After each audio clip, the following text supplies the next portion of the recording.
Alright, people. That's me. How about that? You're a present trucker.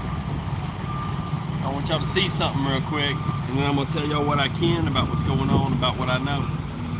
I don't know everything. That's why I'm going to name this. I'll tell you what I can. But now check this out.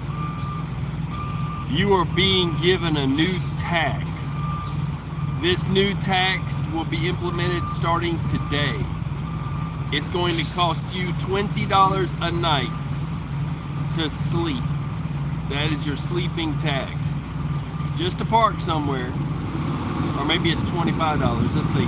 Daily rate $25. Okay? This TA, Cartersville, Georgia. But it's a lot of them that are going to this. Right? So just so y'all understand, 25 a day, if it was 20 a day, that's 140, so it's probably around 160, 155, whatever, a week. I'm not even trying to do math right now, right? 175, I believe it is. 7, let's see, no, 25 times 4 is 100. And 3 more, yeah. Y'all get it. It's gonna be expensive. Somebody do the math for me. I just got up and everything's BC right now before coffee, right? 3-hour coffee. So, this is the situation right now. It started today in Cartersville, Georgia at this TA, and the TA in Atlanta was completely full. When I say completely full, there was no parking. That's the part that I'm going to tell you that I know about. Trucking has they hit a brick wall with this North Carolina thing. We'd like to get stuff up to there, but 26 being closed right at 40 and 40 being closed indefinitely has got us all messed up. All the trucks that were in Florida, I'll try to, just give me a minute, I'm gonna get past this loud APU. Y'all gotta be able to hear this. Maybe I won't get run over by Witt Brothers, right? Maybe we'll be all right. We'll get over to the truck. I put a new radio in my truck. I got a new truck. And, you know, finally got rid of my old problem. But got it polished 90%. Give me a second. I'll get you up in it. We'll talk about this current freight situation coming out of the southeast. It's not good. And it's not just going to change overnight. It's hot in here. I'm going to start this thing up. Let's see if I can put this here. Not much of a view, but it looks like this. We're moving some stuff around here to get y'all comfortable. I just want y'all to see that gate so that y'all understood exactly what they're doing to us. Woo! It is hot. It's not that hot outside, it's just hot in this truck right now because it's inside eating and had some food.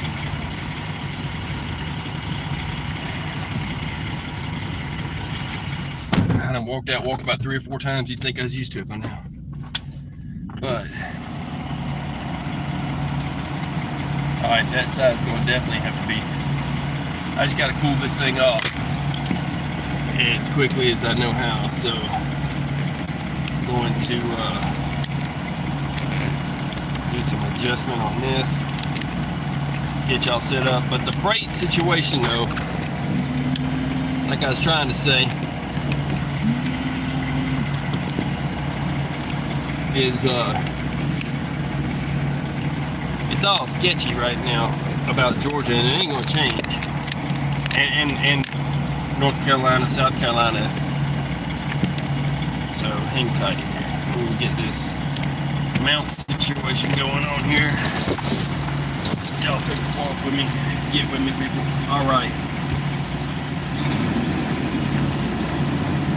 Well, I got a loud truck on both sides. I'm going to turn this one on and get the air going instead of rolling the windows down. This guy over here is all Halloweened up. Got chains hanging from his truck. That's crazy. That's going to scratch the mess out of his truck if he leaves like he had. But I'll show you what I'm talking about. So, hold on a second here. Let me move a couple things here. I'm doing what I can. I'm low budget. Y'all know that. Check this out. This guy. Y'all gotta see this.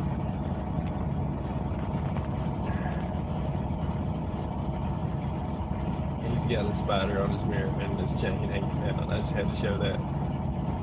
I hope he takes that off before he splits. But anyway, so yeah, so what we got going on right now with freight is a lot of companies sent messages to their drivers telling them that by a certain time they had to be out of South Florida for that hurricane, okay? And a lot of people who lived in North Carolina were truckers because there ain't much going on out there. I don't know about the actual mountains, how far up those mountains that got damaged are, but a lot of them are just staying over the road and they're just not going back. Some of them might not even have word about their house because all their neighbors' houses are gone too. And it don't matter how much you prep. You can't, if you fill up a house with all the prep in the world and the house goes down the river, you have nothing. These people don't even have rakes, shovels, they need chainsaws, they need everything you could think of as if you were starting over, you know, and they still got building codes, so it's not exactly like they can have build them a small shelter out of wood. They can stay in a tent, or you can send them a garage tent that's like for a car, like a little pull-up carport, yeah, a carport tent, and they can do something with that, and they can legally keep doing something with that. And they're gonna need wood burning stoves. There's lots of wood down now, so they almost got a freaking 2-year supply of wood, including the 2x4s from their houses. But they need some hot tents, or hot tent stoves and hot tents, and that's like a camping wood burner stove, and they're going to need all the propane they can get their hands on. And if you get them adapters for the bigger tanks, for the buddy heaters, you have to get a specific buddy heater one, or the oil that goes through the hose, they say stops up the, I guess it's an injector or whatever it is, that lets the propane through, and it won't work, okay? And it would take the manufacturer taking the thing apart. So instead of messing up their propanes, their buddy heaters, if you're going to try to get them an adapter, get the one made by Mr. Buddy. It has to be. And then if you want to get them an adapter that can fill up small bottles, that you can refill small bottles from a bigger tank, get them a scale also, because it can only have so many ounces in there. I think it's 7 or 10. Anyway, back to this situation, what has happened. And my heart goes out to them. I want to go up there so bad, but I'm working.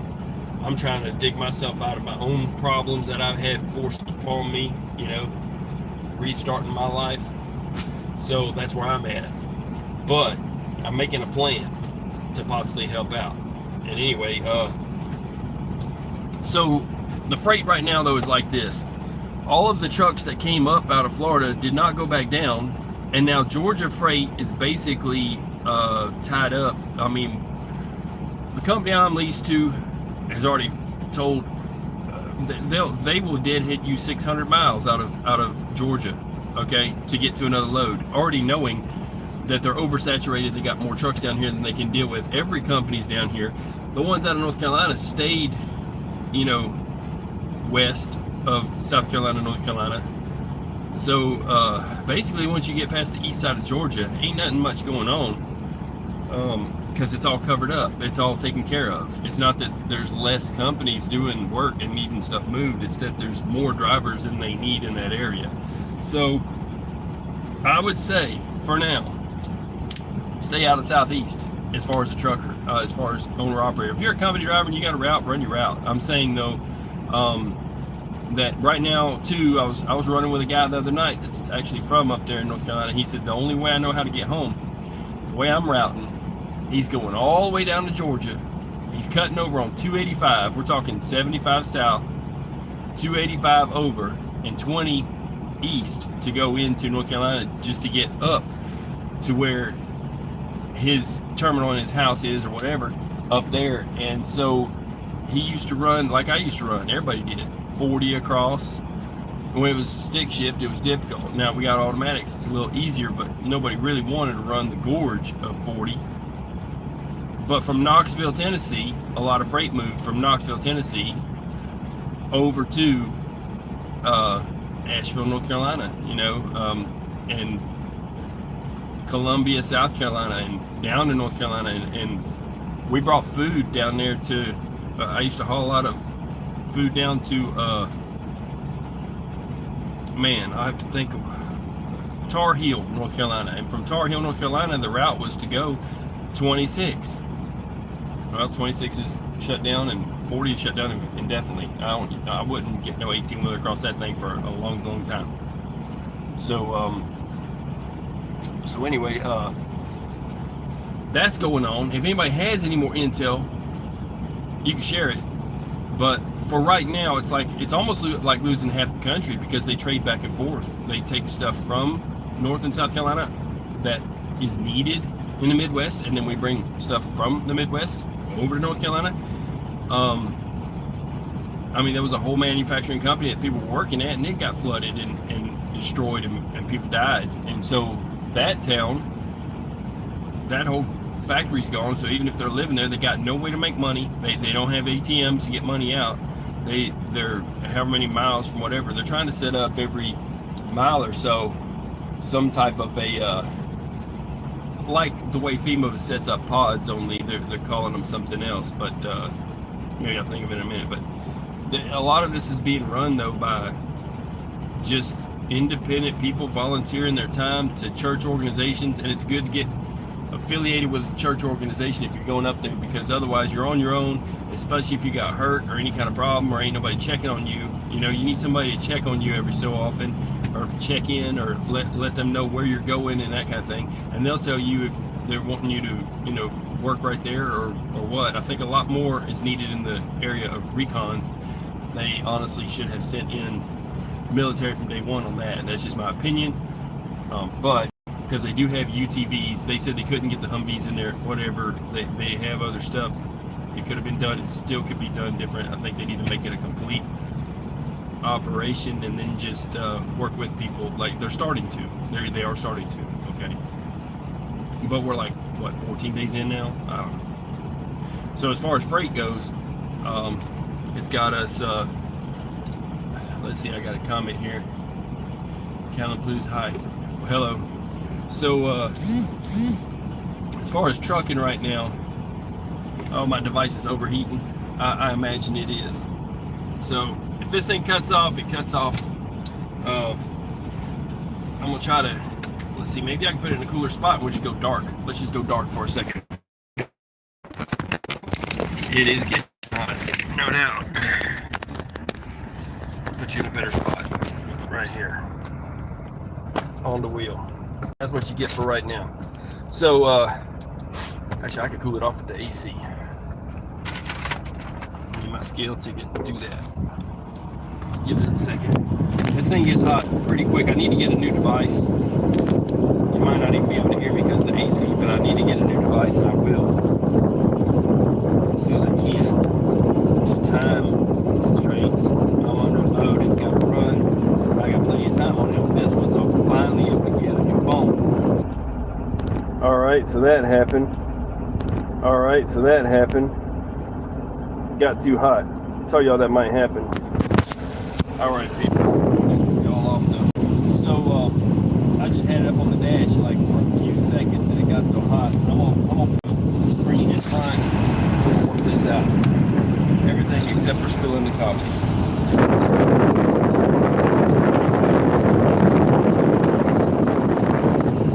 Put y'all right up here. It'll be cooler for you for now. Let's restart this situation. All right, that's your view for the day for right now. All right, so anyway, right now, like I said, freight is there's a lot of freight that needs to get from North Carolina out, but it's going to cost so much more to move it now that they're sitting on it,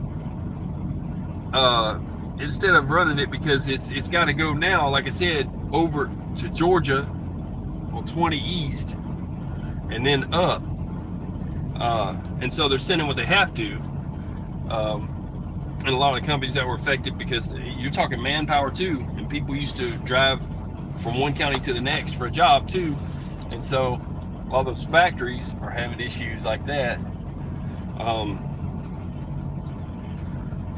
It's really weird.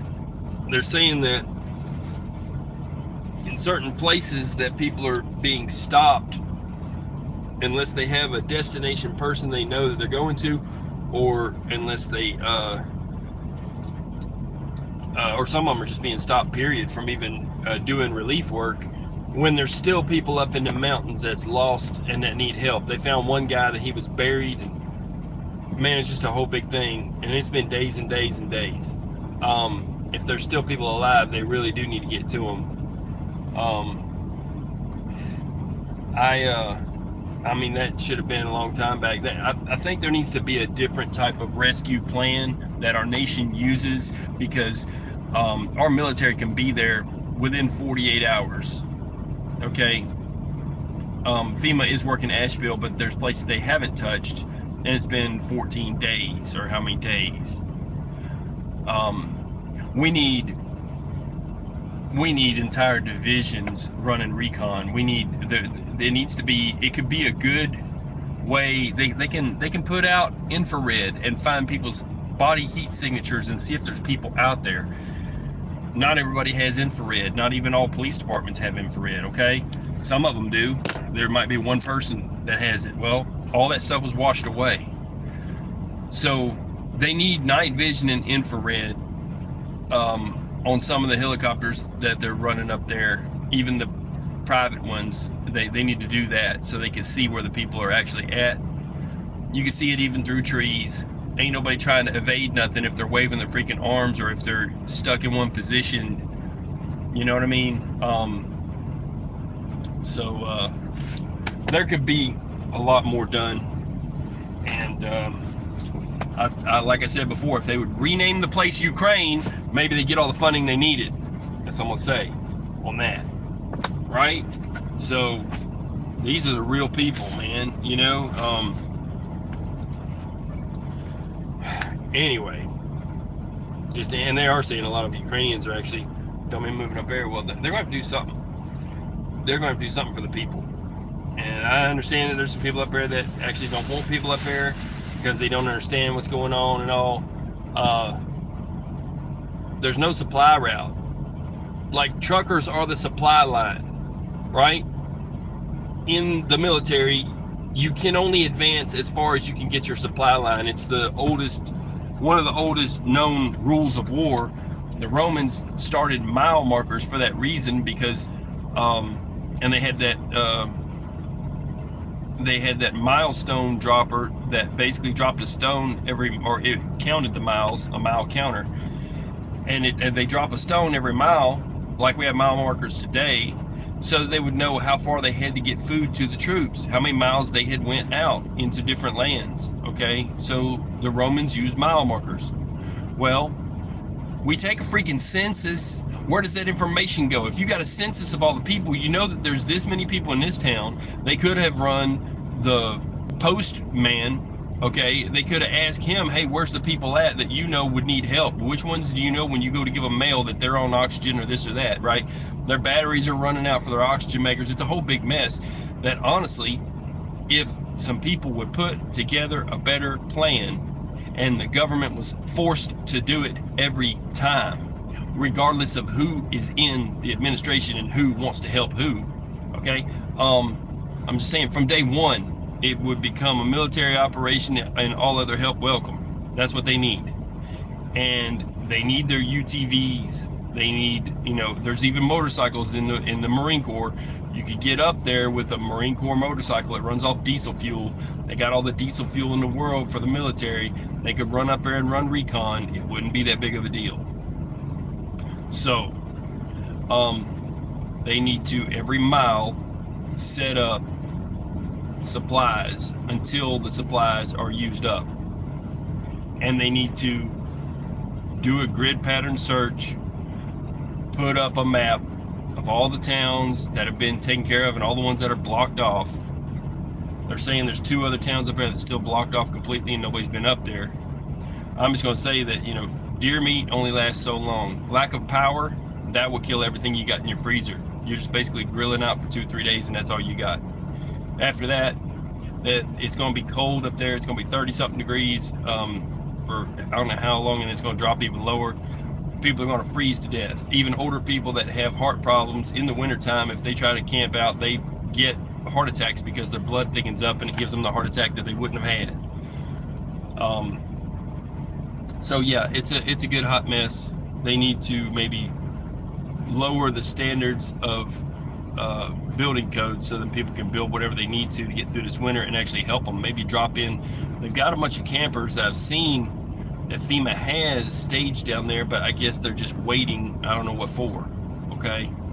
I know it has to be a proper land site, whatever. I'm saying though, they need to move quicker on that, because these people are going to die before you get them a camper to live in. There are a lot of independent people talking about, hey, we did this, we bought a camper. I've seen different videos where they've done that. But they need to make up. I mean, even Elon Musk has those small houses. He lives in one, or he said he had one, or whatever. When he was doing working at Tesla, he just had one of those out. So there's these little pop-up houses they could get for him. Maybe even, I mean, he put Starlink up there. Maybe he could send a bunch of them houses up. I don't know, but something needs to happen, or those people are going to freeze to death, and it won't matter how many trucks of ice and water and MREs you send. You're going to need more of them trucks. You're going to need more units, and there's a bunch of people unaccounted for. Anyway, just a mess. That's just what's been on my mind. And like right now, they're trying to hit us up in the hardest time that you could think of to give us something else to pay for, which is parking. So don't be surprised when a lot of drivers start to pull back some of their money at some of these truck stops because they are having to pay for parking, or they're just not going to stop there at all, knowing that you got to pay for parking. But day before last, a couple days ago, the Petro in Atlanta was completely full. They had a sign outside that said, "This truck stop is full, no parking available." They are doing some limited construction in there, but that didn't affect but probably about 10 spots, if that. And so, even though you got to pay to park there or get so many gallons of fuel or whatever, the truck stops are getting full. We need more parking. We can't do what we're doing. This is not sustainable. It's just not sustainable. That's just the truth. And now you got all the drivers from Florida staying north, and all of the North Carolina, South Carolina drivers staying west. So that means you got a lot more trucks in part of South Carolina, West Tennessee, and Georgia than there would normally be, and into Alabama. So at this point, people are going to get creative.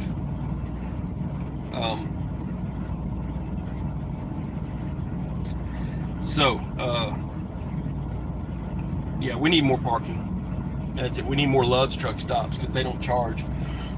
We need more of the Walmarts to start getting real about some stuff and let us park there, since we spend so much money there. Just a few things we need. Other than that, things are good. Oh, by the way, fuel is going to be very difficult to get and very expensive in South Carolina and North Carolina, and the part of Tennessee that borders along that same problem. Right along the, I would say north of Black Mountain area. So if anybody wants to say something, go ahead. Sorry for the view. Phone gets too hot and cuts off if I open it up for you, which I might do in a second anyhow, just for a second, and then I'm gonna get off this thing. Keep praying for the people in the mountains, and send help if you can. And if you can't go there, they are saying right now they're good on supplies in a lot of places. They're running low as far as like propane. There's some towns now that they're getting to that's like, okay, this is what we need. We need, like, they were saying machetes, saws, rakes, stuff like that, because everything got washed away. But I think more than anything, they're going to need campers. And but if you can donate money to, there's some churches up there. Billy Graham Ministry is up there. They talked about another church that's up there. That's been real heavy on my mind. And like I said, I was about to pack up and go up there. I started running, and I'm still running. And if anything stops the money train, that's what's going to happen. Is I'll be going up there. So I know they're going to need, all the propane they can get their hands on, and buddy heaters. And don't get the tiny ones. They need the bigger ones. But that and blankets and cold weather, I would say gloves and all weather pants, stuff like that. Socks. They're talking about a lot about socks, especially even the linemen are saying, hey, we need socks, because they can't just go to the store and buy more socks. They don't run through theirs, and they're even washing their clothes. Women are walking up and saying, hey, if you got clothes that you need washing, I might have to wash my own pretty soon. We don't have people that women just come up. But yeah, they're trying to help them out, but they need more socks up there. That's all I got for you people. I hope everybody's doing good, and I'm going to make it. I believe a lot of people are going to make it, and I hope that we can get to everybody that's up on that mountain so that they can make it too. I'm going to get off this thing. God bless you people. I'm out. If you know anything, any kind of updates on how this is affecting trucking right now, leave it in the comments so other people will know. This is intel. I'll put this up. I'll go ahead and make this an Operation Hot Biscuit too, because it tells you about what's going on as far as this parking situation. As far as Georgia is basically right now there's going to be too many trucks and not enough freight. So run Midwest, run up north. There you go. I'm out. God bless y'all people. Peace.